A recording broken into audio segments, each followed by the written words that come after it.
Encuentro, enfoques y contrastes de ideas para la construcción de una ciudadanía informada, inclusiva, con justicia social y participación democrática. En voz alta. ¿Qué tal? ¿Cómo están? Es un honor poder presentarles hoy este proyecto de análisis, de debate, por supuesto también de discusión, a veces apasionada, en voz alta, que estaremos teniendo por TV WAC para ustedes, con analistas que tienen pues una profundidad importante en los temas a debatir, que irán en el rango de lo económico, lo político, la administración pública y otros elementos también sociales que son parte del entorno de nuestro país. Y nos estarán acompañando en este importante proyecto María Alemán. Bienvenida, María. Gracias. Un gusto. Carlos Rentería. Y por supuesto Arturo Marcial, con quienes conformaremos justamente este equipo y esta mesa de análisis para ustedes. Y el tema con el que empezamos hoy este programa y con el que habremos de ir a lo largo de prácticamente una hora es el presupuesto de egresos de la Federación para el año 2022. Esta expresión de las prioridades de un gobierno federal con esta idea de plasmarlo en el gasto y que pues tiene por supuesto manera de visualizarlo dependiendo de qué lado se esté, si del propio gobierno federal, del partido que representa al gobierno federal, particularmente en Cámara de Diputados, con aliados, de quienes han hecho alguna contrapropuesta de cómo debió haber sido este presupuesto.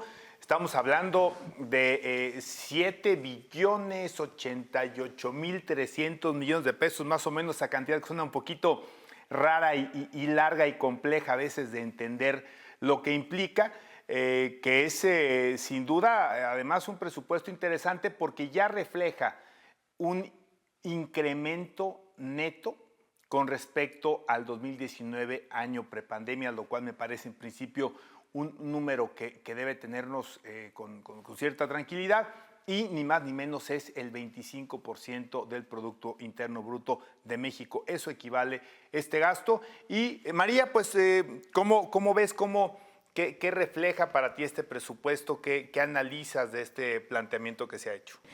Hola, me da muchísimo gusto compartir este espacio de análisis, de debate, de discusión, que seguramente va a haber más de alguna muy acaloradas, van a haber debates en los que pues por supuesto no coincidiremos siempre, pero lo más importante es llevarle al público, al auditorio, pues los temas del momento a nivel nacional, a nivel local, que estén bien informados, que escuchen distintos puntos de vista, opiniones. ¿Para qué? Para que ellos puedan crear el propio.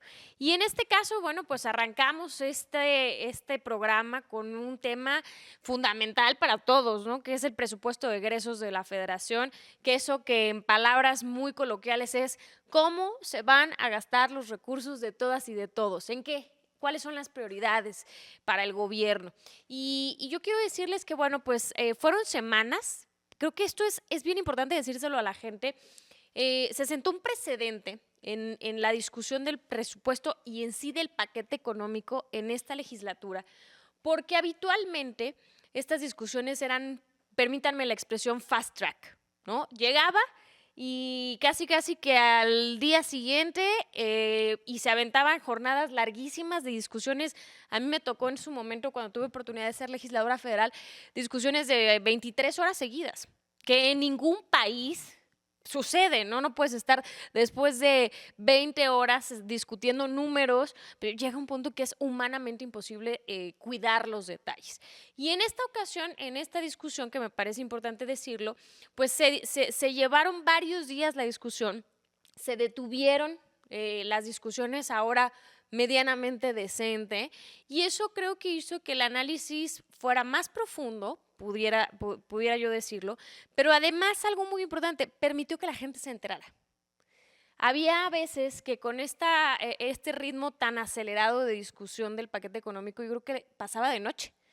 Si de por sí no es un tema en el que así sea el tema más con mayor rating, ¿no? Y que la gente se entere en todos lados, pues si se hacía tan rápido, evidentemente mucho menos. Pero ahora, como duró más tiempo, dio oportunidad a que a través de los medios de comunicación tradicional, de las redes sociales, de las plataformas y de las propias cuentas de comunicación de los legisladores federales, de los 500 diputados, pues permeara un poco más el tema. ¿Qué es importante decirle a la gente? Bueno, pues acá habrá discusión respecto a distintas visiones de las prioridades. Yo en lo particular me quedo muy preocupada con dos temas fundamentales. Primero, con el tema de que este es un presupuesto que no es un presupuesto con perspectiva de género, y ahorita un poco más adelante lo profundizaré. Y segundo, que es un presupuesto centralista. Es un presupuesto que difícilmente va a apoyar a las necesidades inmediatas de los ciudadanos, de la gente que vive en las colonias, en los barrios, en las comunidades. ¿Por qué? Porque es un presupuesto que castiga mucho las participaciones de los estados y, por supuesto, de los municipios, que son quienes atienden el día a día de la vida cotidiana de todos los ciudadanos. Ahorita, en un momento más, iré platicando a profundidad mi opinión respecto de estos dos temas. ¿Y no sientes ahí, Carlos Rentería, que uno de lo que dice Mariano, sí se socializó, por supuesto que las redes sociales de los propios legisladores ayuda, pero hubo aparentemente un planteamiento de entrada que como lo puso en blanco y negro, ¿no? Si se fue o no se fue oficialidad de parte del gobierno federal, y en un momento dado, suponiendo que así hubiese sido, ¿cuál es el reflejo de esta visión que se tiene con respecto a este año tan complejo que es 2022? Todavía no podemos decir siquiera pospandemia económicamente hablando, pero ¿cómo visualizas tú estos dos elementos? Fíjate, Arturo, primero muchas gracias a la universidad por este tipo de ejercicios. Un dato previo antes del tema del presupuesto. Los presupuestos, en términos de la gente, deberían de expresar o son la expresión de la política pública expresada en dinero. Es como si en la familia de los queretanos tuviéramos el presupuesto anual y dijéramos que nos interesa mucho la movilidad, pero la familia no compra carro. Y también en la familia se dijera que nos preocupa la salud, pero no se invirtiera en un seguro de gastos médicos mayores o no se preocupara por tener acceso o a un seguro como el Seguro Popular o al seguro del Instituto Mexicano del Seguro Social. Entonces, los gobiernos pueden mentir todo lo que gusten, pero en donde exactamente no pueden mentir es en los dineros. Y en los dineros sí sabemos exactamente qué es lo que está pensando el gobierno y hacia dónde está orientando la política el gobierno federal. Y además de lo que dijo María Alemán, que me parece muy interesante, el gobierno federal nos tuvo distraídos con la ley de ingresos, porque la mayor parte, el 80% de la discusión, se centró en cómo íbamos a recaudar esos 7 billones de pesos del Estado mexicano. Y nos vendió la idea de que este régimen de incorporación o régimen de confianza, en donde prácticamente dicen que se van a sumar cerca de 10 millones de mexicanos y que ahora van a pagar el impuesto sobre la renta, ese impuesto que tradicionalmente se pagaba por los ingresos o por las utilidades, ahora con una tasa fija, con lo cual se comporta más como un IVA que como un impuesto sobre la renta. Y toda la teoría internacional sobre los impuestos progresivos y regresivos, para no meternos en datos muy técnicos, los impuestos regresivos como el IVA hacen a la gente rica más rica y a los pobres más pobres. ¿Por qué? Porque a todas las personas les cobran la misma tasa de impuestos. Y los impuestos como el impuesto sobre la renta, que son progresivos, sí ven la capacidad contributiva de los contribuyentes. Y con este régimen de confianza, al poner el impuesto sobre la renta como un impuesto ya establecido como el 1, el 2 o el 3%, ¿qué creen que van a hacer esas 10 millones de personas que se van a incorporar a este sistema? Lo van a subir al precio y se va a volver inflacionario. Porque esa es la medida en la que estos impuestos son tratados en el comercio, ya en la cotidianidad de la economía mundial. De la economía mundial y sobre todo de la economía, en este caso, de la mexicana. Otra de mis grandes preocupaciones, María, es que yo no le veo en el presupuesto inversión en infraestructura. Y cualquier país que no le invierte en la infraestructura no le está apostando a que su Producto Interno Bruto crezca más allá del tema de las remesas y más allá de la inversión que per se le cae al Estado mexicano a través de la inversión extranjera directa. No hay una real preocupación del gobierno federal por hacer crecer la infraestructura de México, más allá del aeropuerto Felipe Ángeles, que el número de personas que va a atender es limitado, o el Tren Maya. Y se centran en esas dos obras de infraestructura, y en materia de infraestructura es el menor porcentaje de inversión que ha tenido el Estado mexicano en los últimos años. Pero no todo es malo. Corrigió en el error del tema de salud. 2 años anteriores fueron los techos o los pisos más bajos que tuvo el presupuesto de salud en el Estado mexicano, y hoy parece que eso lo corrigen. Lo corrigen también en el sistema de los sistemas de seguridad. Parece ser que le van a dar una mayor impulso al tema de la seguridad. ¿Quién pierde?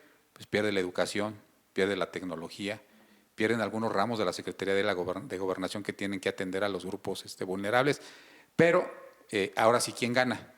Como ahora ya el gobierno federal y su partido ganan en los estados, ahora sí crecen el ramo 28, que es de participaciones, que va directamente a los municipios, y crece el ramo 33, que va de infraestructura a los municipios. Ahora que Morena gobierna una gran cantidad de estados que antes no gobernaba, y que gobierna una gran cantidad de municipios que antes no gobernaba. ¿Qué desapareció del escenario económico? El precio del petróleo. Ahora ya no fue tema. Y trataron de ocultar debajo de toda la discusión el tema de cómo está Petróleos Mexicanos y su deuda, y cómo está la Comisión Federal de Electricidad y de su deuda. Y cuando entremos al análisis de los presupuestos de los estados y de los municipios, vamos a ver una gran deuda oculta que hay en estados y municipios, que junto con esto de la federación le pone una gran presión financiera. Sin embargo, no dejo de ser optimista en que una ciudadanía mexicana, una ciudadanía queretana, sola, sin un acompañamiento de gobierno, pueda darle un dinamismo económico a nuestro país, de tal forma que podamos nosotros solos, sin el acompañamiento del gobierno, o con un acompañamiento pobre del gobierno, generar el crecimiento económico y el desarrollo económico que está requiriendo nuestro país. Ahí, por ejemplo, lo que señala bien Carlos, Arturo Marcial, por ejemplo, el presupuesto debe ser reflejo de lo que tú crees en casa, pensando que el gobierno federal, pues finalmente es esta casa que llamamos México, visualiza sobre dónde se requiere invertir, dónde se requiere gastar, dónde se requiere transferir, no en un momento dado lo recaudado de ciertos sectores y poderlo poner en manos de otros. Pero finalmente también es una cobija, ¿no? Hay una cobija que si jalas de un lado, pues también destapas del otro. Entonces, ¿tú cómo ves el planteamiento que se hace? Parece un planteamiento social. Yo agregaría a lo que decía Carlos en términos de infraestructura. También hay una apuesta importante por el turismo, lo cual da gusto, y el reconocimiento evidentemente que hay una prioridad en los temas de salud que son pues visibles, ¿no?, por la situación que actualmente pasamos. Pero tú ¿cuál es tu visión sobre cómo ve a México en términos de las necesidades inmediatas para el próximo ejercicio fiscal? Muchísimas gracias. Creo que esto es un momento muy importante de reflexionar respecto de dónde pone el corazón el gobierno. Sin duda el presupuesto tendrá sus claroscuros. A mí como politólogo, como gente de comunicación, me toca analizar el impacto que tendrá estas decisiones de los dineros y las transferencias a ciertos sectores para la gobernanza. Me parece, Arturo, que ya lo mencionas, donde puso el corazón el gobierno en el ejercicio fiscal 2022 va a ser en el turismo, ¿no? Un aumento aproximado del 64% en ese ramo, y desde luego que esto habla de la prioridad del gobierno en términos de incentivar también la economía interna. Creo que es una buena decisión. Ahora la misma pandemia nos coloca en una dinámica mundial con otra lógica que no estábamos acostumbrados, y es mirar hacia adentro, en todos los sentidos, y desde luego también tiene que ver la parte económica. Y bueno, ya habrá nuestras diferencias, ya veo que Carlos me está viendo, pero creo que es importante señalar también que dentro de las cosas que yo veo claras, como dice Arturo Maximiliano, hay que jalar la cobija. El gobierno federal está jalando la cobija a impulsar el desarrollo social, y yo creo que más allá de una narrativa de izquierda de que primero los pobres, lo cierto es que tenemos que buscar que esos dineros que son de todos los y todas las mexicanas, pues lleguen a quien más los necesitan. Y los programas sociales son una de las cosas, digamos, certeras de este gobierno. En términos presupuestarios, hay dos temas que a mí me preocupan y que tienen que ver con el desarrollo y la consolidación de la vida democrática de este país. Vamos a meternos a discutir, yo creo, con mayor precisión cómo se desahoga esta parte. Ya por ahí María Alemán comentaba digamos, el tiempo en el cual se discutió. Sí es cierto, pero también es cierto que en términos reales, económicamente, este presupuesto le pega a instituciones importantes como el mismo Congreso. Y al INE. Y al INE, al mismo Congreso le pega, a la Comisión Nacional de los Derechos Humanos también. Y eso en términos Son los políticos. del gobierno. Más allá de Oye, pero transparencia aumenta. O sea, no se sostiene tanto la teoría de que se fueron contra los autónomos porque tiene IFT, COFESE y transparencia que aumenta, por ejemplo. Sí, no, IFT se reduce un poquito, pero se reduce, Arturo. Entonces, marginal, sí, Perdón. o sea, entonces creo que en términos, les digo, tiene tiene cosas buenas el presupuesto, cosas malas, y bueno, es una misma cobija, que a veces hay que jalarla más hacia la izquierda, a veces hay que jalarla más hacia la derecha, ¿no?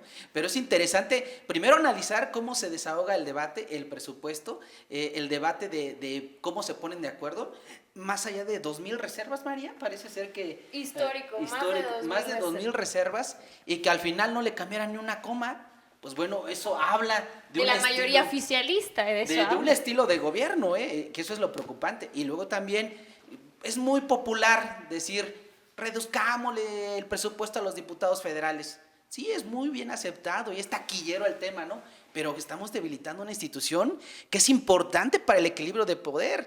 De acuerdo a la historia política de nuestro sistema político en México, el presidente tiene facultades metaconstitucionales, y si a eso le sumas la debilidad de un poder tan importante como es el legislativo, en este presupuesto se ve una reducción, no así con el poder judicial, ¿no? Hay otras señales que parece ser que están cuidando, pues, el poder judicial en términos políticos y digamos de equilibrio, pero el poder que puede de repente ponerle un freno al Ejecutivo y a estas de repente facultades metaconstitucionales, pues sin duda es el Legislativo. Entonces, si es muy taquillero deslizar narrativas de, ay, los diputados no hacen nada y gastan mucho.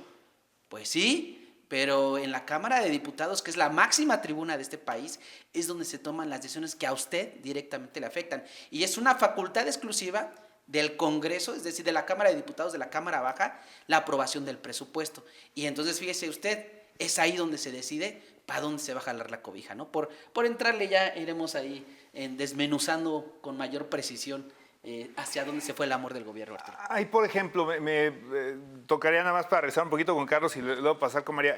El tema de la infraestructura, pues efectivamente es un elemento tangible que normalmente genera un desarrollo de mucho más largo aliento, pero parece ser que el presidente no ha ocultado, y desde antes de serlo, su planteamiento en torno al el apoyo a los que menos tienen, estos proyectos sociales que además son muy emblemáticos de él. Tan es así que esta figura de la pensión a adultos mayores existe desde que él estaba como jefe de gobierno, o él es el que empieza a imponer esta moda, que algunos gobernadores incluso la copian de alguna forma. Tú ves, Carlos, que hay un error en la apuesta de este proyecto por así decirlo, asistencialista, que de alguna forma pudiera ser algo que no genere más que mitigar temporalmente cierto tipo de necesidades, pero no abone a un replanteamiento de la estructura socioeconómica del país, por así llamarlo. Fíjate, Arturo, que hace aproximadamente 6 años, si no me equivoco, hubo en el estado de Jalisco, en Guadalajara, una organización, un foro de la Organización de Estados Americanos. Y hacían un análisis bien interesante sobre lo que tú estás comentando. Dice, bueno, tenemos 20 años de una política de lo que se conoce como una política de darle dinero a los de arriba y eventualmente va a llegar a los niveles más bajos de la sociedad. Es decir, va a llegar a los pobres, ¿no? Y yo creo que es el momento, decían en aquella conferencia a algunos de los panelistas de una política al revés, en la que yo coincido, es inyecta el dinero en los extractos más necesitados de la población y entonces apuéstale a una economía de burbujeo. Porque la gente que recibe 2,000 pesos o 3,000 pesos por una beca, pues no la va a ir a ahorrar o no va o lo va a invertir, simplemente lo va a ir a gastar. Y al momento de gastarlo va a incentivar la economía. Yo sí creo en ese tipo de movimientos de la economía. Andrés Manuel, desde luego, también es uno de los creyentes de ellos. Dice, bueno, ¿para qué le invierto yo en la infraestructura que van a aprovechar las grandes empresas para generar dinero, que ha generado durante 25 años o 20 años una gran cantidad de desigualdad, no solamente en México, sino en el mundo? El tema ya no es si la democracia le soluciona los problemas a la gente. Tenemos 25, 30, 40, 50 años diciéndole a la gente, si votas por la persona que tú decides, tus problemas se van a minorar, y eso en el 2021 no ha sucedido. Y entonces tiene que haber otra fórmula. Yo creo que uno de los grandes avances es efectivamente tomar una parte del presupuesto, que aparte, Arturo, es mínima, en comparación de los 7 billones de pesos, lo que se le da a adultos mayores, lo que se le da a algunos programas sociales, otros desaparecen porque no mostraron su eficacia. Ya los comentaremos cuáles son los que no acreditan la eficacia ni la eficiencia. Y entonces lo que toma Andrés Manuel del presupuesto es mínimo y lo invierte en la gente. Yo creo que eso va a movilizar la economía. Me parece que algunos otros proyectos de infraestructura como puertos, como aeropuertos, no solamente el gran concentrado que tienen en el aeropuerto de Felipe Ángeles, sino en otras ciudades, en carreteras, en cosas que conecten o infraestructura que conecte a México con el mundo, sobre todo en la parte de Asia-Pacífico. Me parece que está abandonado en este sexenio, pero soy, insisto, optimista en que llegue inversión que sustituya esta falta de inversión pública por inversión privada, aunque también cuando vemos los anexos del presupuesto, no vemos, por lo menos en puerta, asociaciones público-privadas que no está buscando el gobierno federal para invitar al capital privado a sustituir en aquellos sectores en donde el dinero público simplemente no alcanza, ¿no? María, es centralista, tú comentabas, ¿no? ¿Cómo podríamos desglosarlo un poquito más? Yo haría una sola anotación en ese tema del centralismo, ¿no? La discusión luego también con las alcaldías y en relación, por ejemplo, a qué tanto les transfieres, pero qué tanto esfuerzo están haciendo muchos de los gobiernos municipales, sobre todo en algunas entidades del país, que los rezagos son brutales en términos de recaudación de impuestos por situaciones quizá de no generar una desestabilidad política con su electorado. Pero podríamos abundar un poquito más en este presupuesto que tú catalogas como centralista. Claro que sí, Arturo. Pues mira, se han hecho, creo que varios comentarios, retomando un poco lo que decía Arturo en el sentido de la cobija tenemos que jalarla, ¿no? Para que alcance para todos lados, sí, pero me parece un poco incongruente cuando este es el presupuesto con mayor gasto público en la historia de México. Así es, o sea, es el presupuesto que más va a gastar en gasto corriente desde que tenemos registro histórico. Y este aumento, este aumento en el gasto se va a cubrir de dos maneras. Uno, con sobreestimaciones muy optimistas, y otro con contratación de deuda. Que si a mí me preguntan la contratación, yo no estoy en contra de la contratación de deuda. ¿Para qué? Eso habrá que discutirlo. Pero lo que sí es increíble es que el señor presidente Andrés Manuel ha estado manejando un discurso de no contratación de deuda. Y entonces me parece absolutamente incongruente que la contratación de deuda vaya mayoritariamente dirigida a cubrir el aumento del gasto corriente, cuando además el lema del gobierno ha sido la austeridad republicana. Entonces hay que hablar con transparencia, hay que decir las cosas como son. Es más, mejor que no se diga, que no vayamos por la vida pregonando la austeridad republicana, y no tendríamos a lo mejor ningún inconveniente que hubiera ese aumento, porque a lo mejor se justifica. Habrá que entrar al análisis de ese gasto corriente, pero es un tema de congruencia. Hablaba Carlos del tema de la infraestructura, efectivamente, porque además está, si me permiten la expresión, como disfrazado.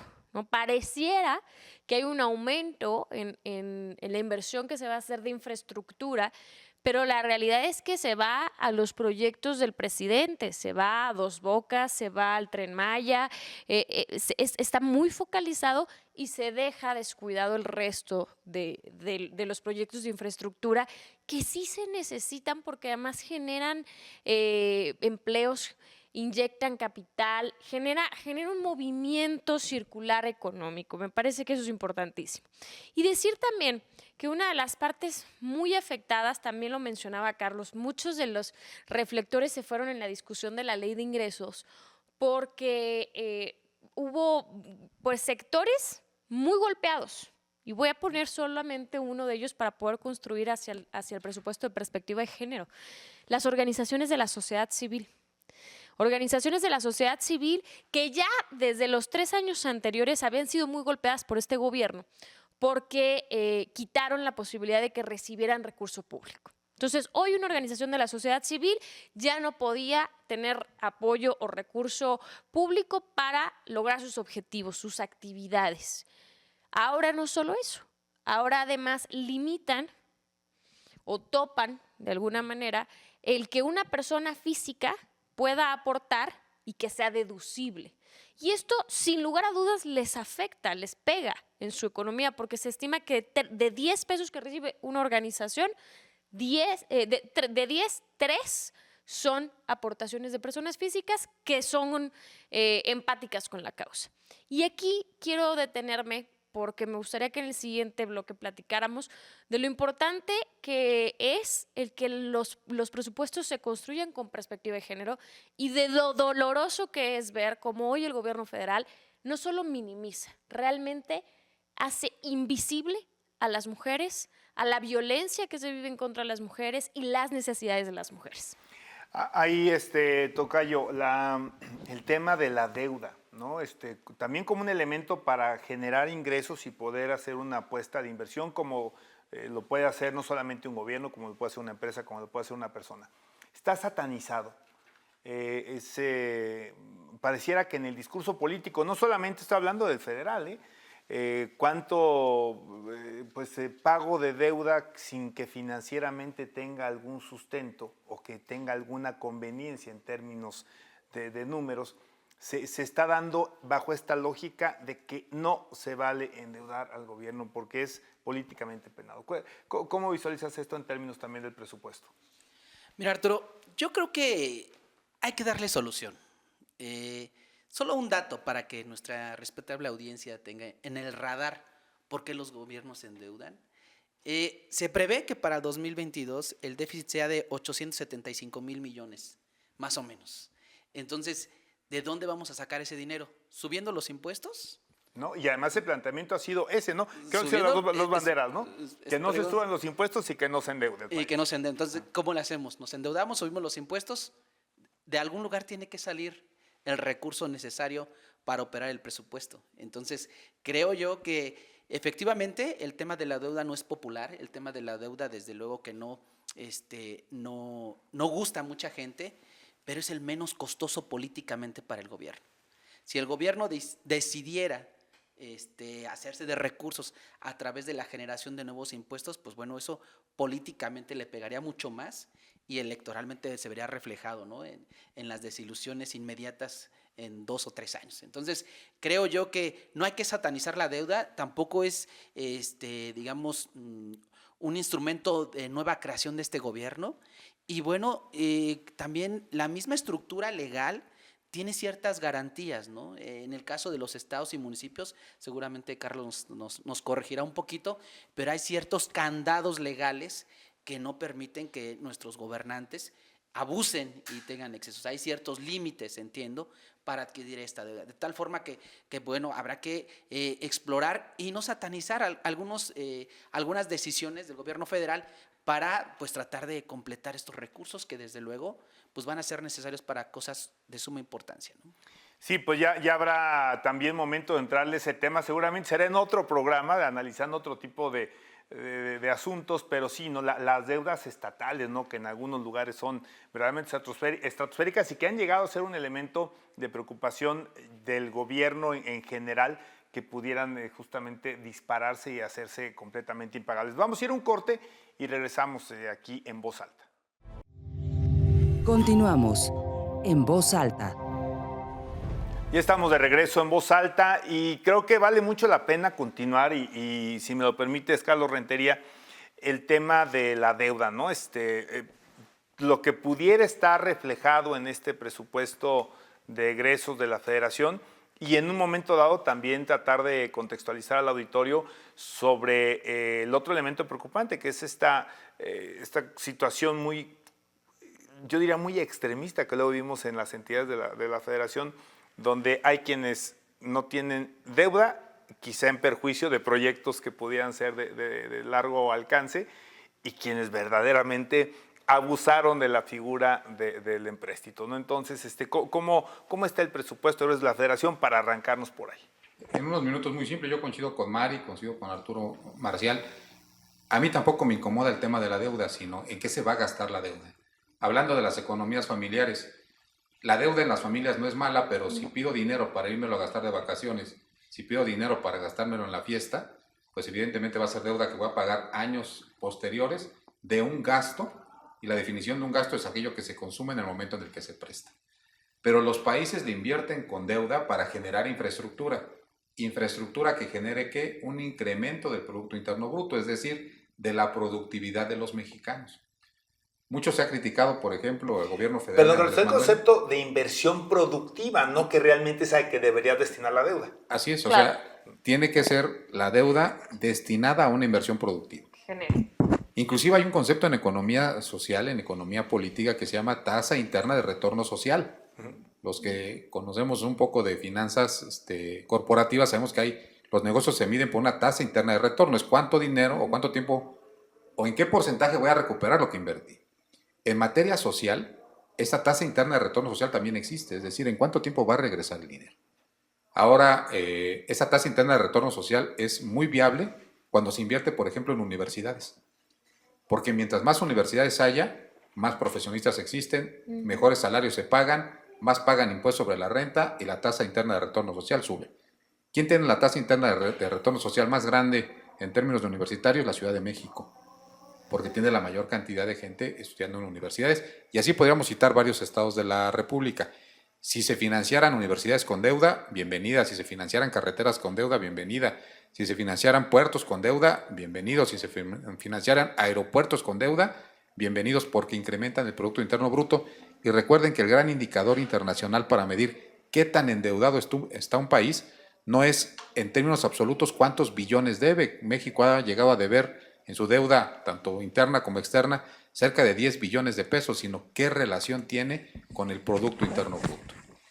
Si esos 900, casi 1 billón de pesos, Andrés Manuel, los invierte en infraestructura y eso hace que suba el Producto Interno Bruto, entonces va a entregar un país mejor que el que lo recibió, porque lo recibió con cerca del 45% del nivel de deuda sobre el Producto Interno Bruto. Y si lo entrega con 30 o con 35, aunque sean más millones de pesos de deuda, pero el Producto Interno Bruto, es decir, la productividad de los mexicanos sube, entonces su sexenio habrá sido un éxito.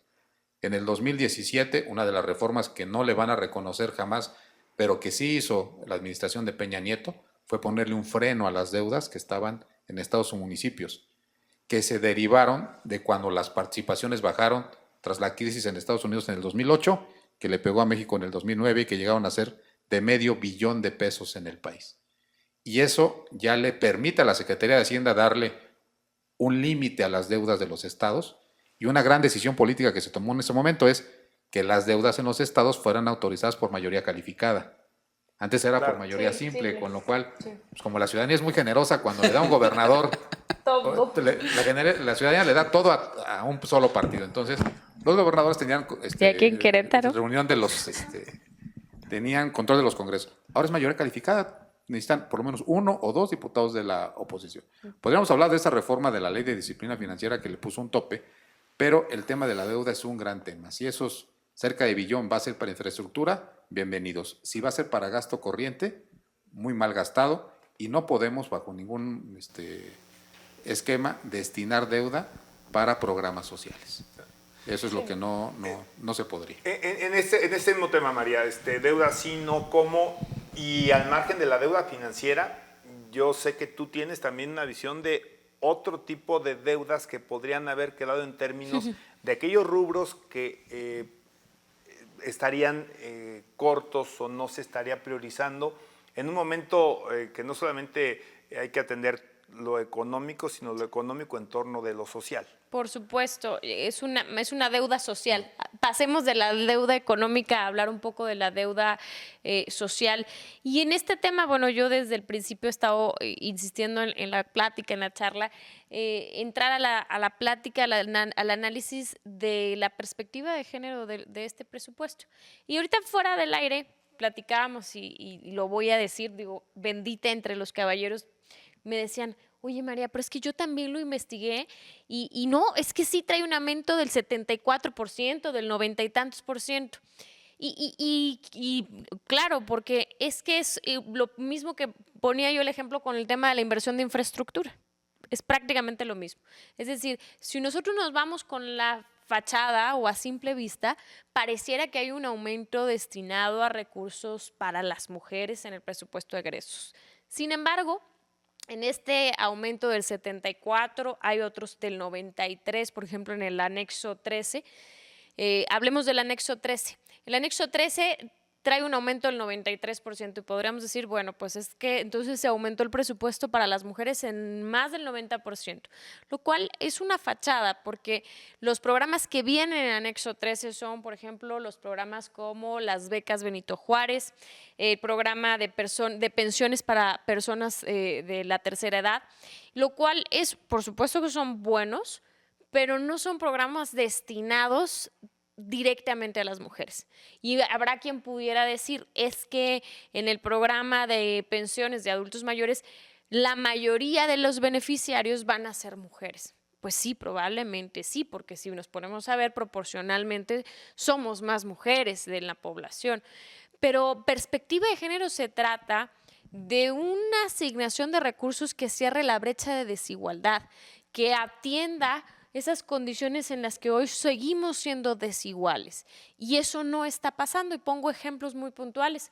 Hay un recorte importantísimo en materia de salud, de salud materna, sexual y reproductiva, aun cuando el aumento de la mortalidad materna va en el 23% para este año, por encima del año anterior.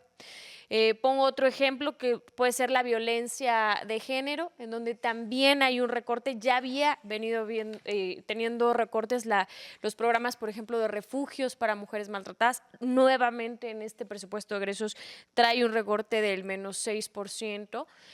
Las guarderías. Por ejemplo, las guarderías es un gran ejemplo, Carlos, de un presupuesto con perspectiva de género. ¿Por qué? Porque al final del día, lo que hace la guardería, que también es para los hombres, pero la guardería en el caso de las mujeres es que nos coloca en condiciones de poder trabajar, porque a lo mejor no tenemos en dónde dejar a nuestros hijos, no todos los abuelos pueden cuidarlos, y eso impide nuestro desarrollo profesional.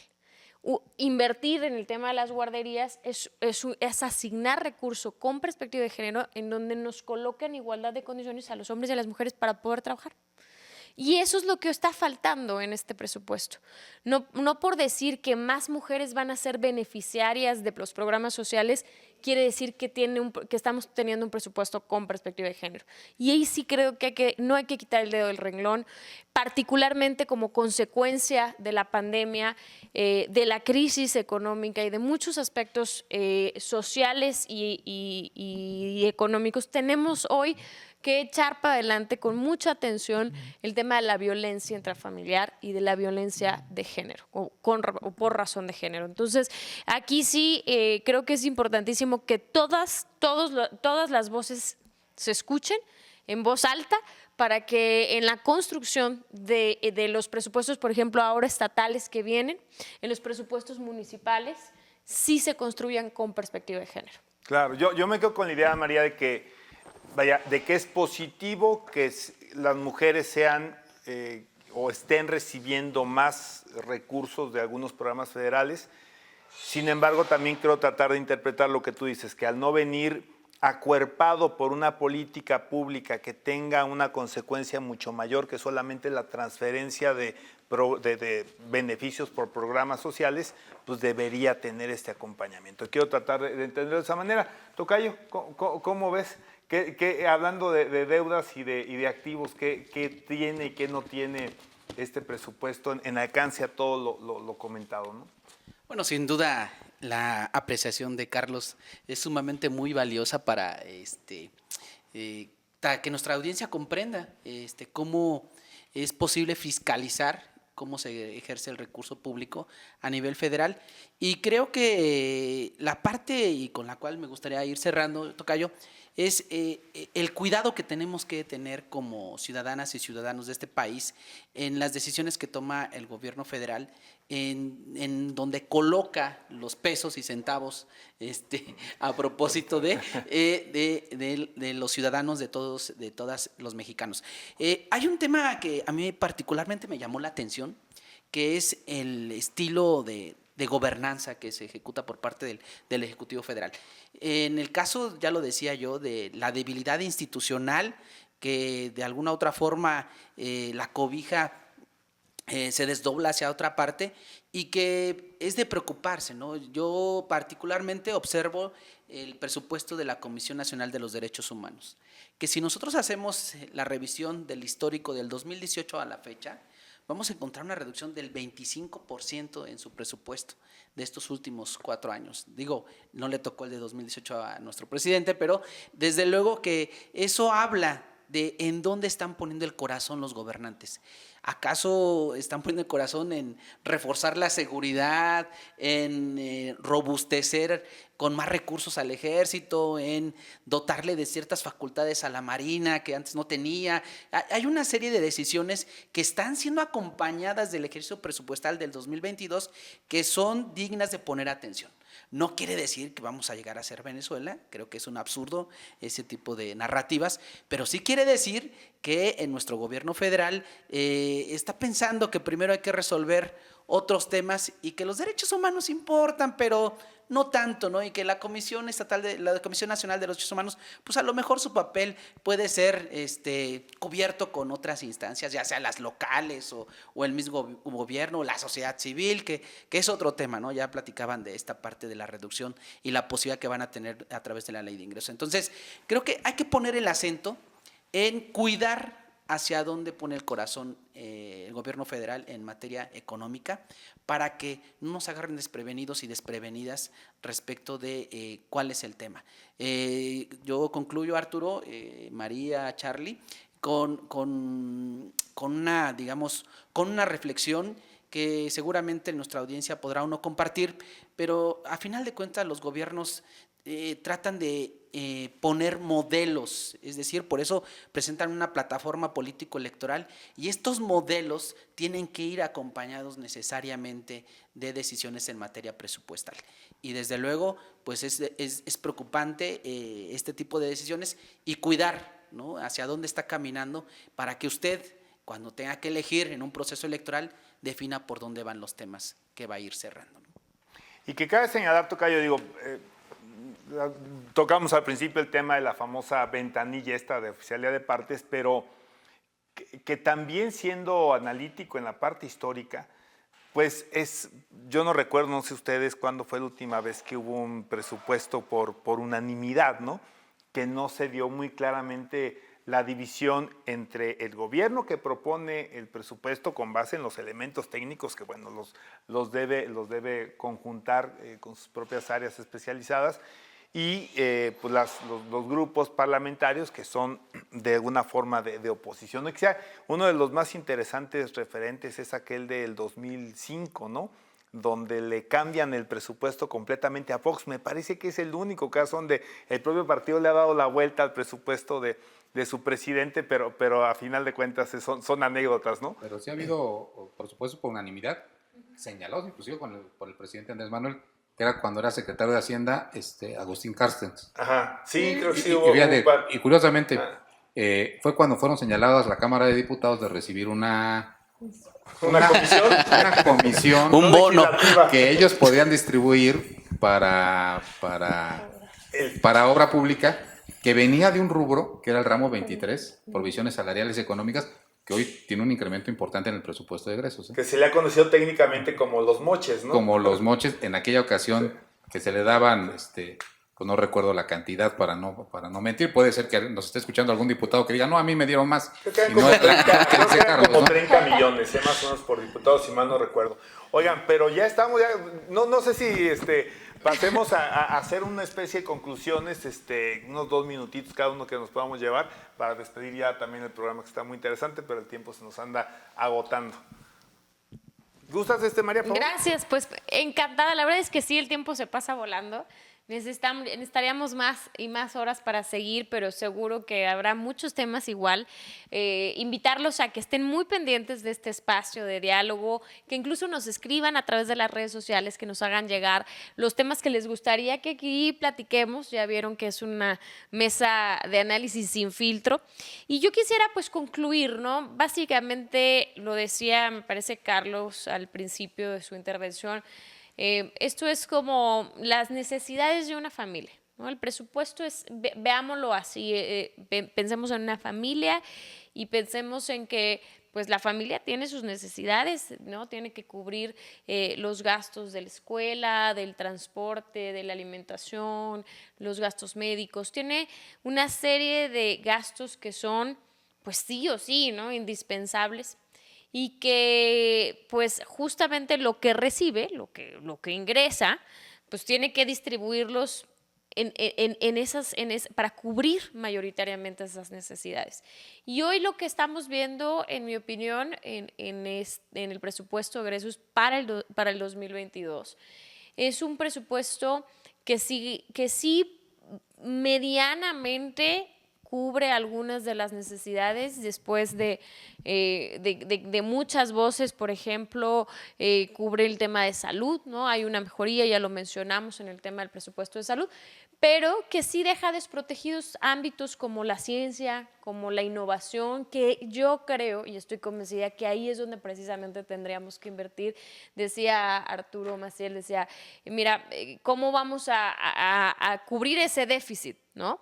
Pues vamos a cubrir ese déficit en la medida en la que seamos más competitivos, en la medida en la que nuestra economía se recupere, en la medida en la que tengamos más mexicanas y mexicanos aportando, contribuyendo a las finanzas públicas. Entonces, si tú no le inviertes a la generación de empleos, al emprendimiento, a la innovación, pues difícilmente creo que se va a alcanzar ese resultado. Entonces, en síntesis, yo veo hoy en las necesidades de una familia cubiertas a medias, las necesidades indispensables, y más bien cubriéndose gastos innecesarios, pongámosle, remodelando la sala de televisión, en lugar de pagar o de invertir en que sus hijos tengan clases de música, de cultura, de pintura, de tecnología, para que el día de mañana sean mejores ciudadanos. ¿Cómo concluirías, Carlos? Nada más dos curiosidades, y lo digo en calidad de curiosidades. 2 ramos tienen incremento, el ramo 23, que ya vimos que en su momento fue usado para lo que etiquetaban los diputados en obra pública, pero que también el ramo 23 fue usado para la estafa maestra, y que tradicionalmente en términos presupuestales el ramo 23 es considerada la caja chica del gobierno, ese sube. Y también sube el ramo 34, que es lo que destinan al IPAB, al Instituto de Protección al Ahorro Bancario. No sé si estén esperando que otro banco quiebre, porque recuerden que en este año, ¿qué banco quebraron? FAMSA y Hacendo. FAMSA y Hacendo. Quebraron 2 bancos, y entonces el IPAB tiene que cubrir de inicio ese déficit que se genera de inicio porque 2 bancos hayan quebrado. En este año es brutal el incremento que se da a que es el ramo, en donde todavía estamos pagando lo de aquel famoso Fobaproa, y que ahora fondea el IPAB. Y yo esperaría con entusiasmo el presupuesto del Estado, y esperaría el presupuesto de los municipios, porque más de $1 billón, más de $1 billón, en fondos de participaciones y en fondos de aportaciones de la Federación, se van a la discrecionalidad de los congresos locales y de los ayuntamientos para etiquetarlos en gasto público. Entonces, no todo se lo carguemos al presidente de la República. Esperemos en próximas fechas estar teniendo un programa parecido a esto, y que la sociedad se involucre para que sepamos exactamente en qué se va a gastar el dinero, que ahora ya tienen certeza los municipios y estados que van a resumir. Y ya por último, esperaría que estos incrementos y el dinero de la gente no fueran comidos por el mayor impuesto que pueden pagar los mexicanos, que es la inflación, y que estamos a punto de estar en el 7%. Podemos celebrar que tenemos un presupuesto de 7 billones de pesos, pero con una inflación del 7%, réstenselo. Y esto es la peor contribución, el peor impuesto que puede recibir un mexicano o cualquier ciudadano de un país, es que haya una inflación elevada. Ese da para todo un programa, mi estimado Carlos. Tocayo, ¿cómo concluyes? Pues solamente estar pendientes como ciudadanas y ciudadanos de este país de cómo se gastan nuestros recursos, nuestros impuestos. Yo creo, Arturo, María, Carlos, que este presupuesto, pues en realidad se hablan de cifras históricas, pero es el mismo modus operandi de nuestra clase política. Y desde luego, pues no se prevé otra cosa, ¿no? Que también tenga tintes electorales, pues los va a tener. Pero si esos tintes electorales van a abonar a mermar un poco la desigualdad en este país, pues bueno, sería de las cosas claras que yo veo, ¿no? El reto sería también que como ciudadanas y ciudadanos estemos al pendiente de exigirles a nuestros legisladores que, pues, digamos, fortalezcan un poco la estructura legal de los presupuestos, meter ahí la iniciativa, por ejemplo, de los presupuestos participativos. En unos lugares ya del país se explora a nivel municipal, a nivel estatal, y que desde luego esto daría cuenta a que los gobiernos no tomen decisiones tan arbitrarias o tan lejos de la realidad social. Yo creo que cerraría con eso, Arturo, invitar a las y los ciudadanos a ser partícipes de la discusión nacional, de la discusión pública, y que ojalá en unos años estemos ya elaborando presupuestos participativos. Y bueno, pues a mí no me queda nada más que agradecerles a quienes nos apadrinaron como audiencia hoy en el primer programa de En Voz Alta. Y bueno, pues también, por supuesto, invitarlos a que nos sigan acompañando en las próximas ediciones de este espacio de análisis y de debate. Muchas gracias.